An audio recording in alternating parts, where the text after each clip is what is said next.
बांधकाम कामगार एकजुटीचा विजय असो। नवीन 28 कामगार कायदे रद्द करणाऱ्या सरकारचा विचार मजदूर एकता जिंदाबाद, मजदूर एकता जिंदाबाद।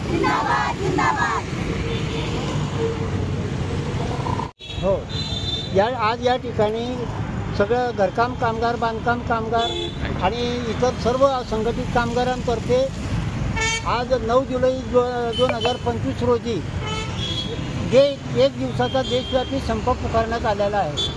आणि या संपाची पार्श्वभूमी अशी आहे की घरेलू कामगार, बांधकाम कामगार, इतर संघटित कामगार यांचा तर काही विषयच नाही आहे, परंतु त्या ठिकाणी त्यांच्यासाठी जे कल्याणकारी मंडळ स्थापन केलेलं आहे त्या कल्याणकारी मंडळाची अंमलबजावणी होत नाही आहे।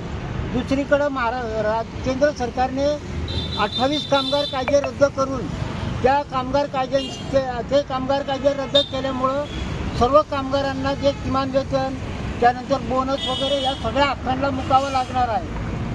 त्यानंतर 4 लेबर कोड बिल स्थापन केलेले आहेत। त्या लेबर कोड बिलमुळं कामगारांचे सगळे अधिकार जे आहेत ते हिसकावले जातील आणि अशा प्रकारे मोदी सरकार जे आहे ते कामगारांवर दडपशाही आणत आहे।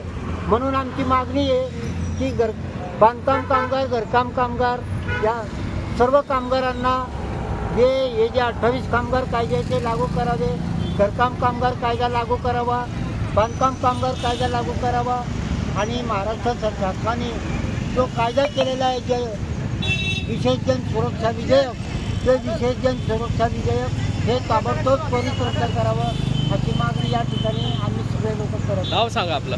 माझे नाव विजय पवार, आम्ही घरकाम कामगार व बांधकाम कामगार संघटनेतर्फे बोलतो।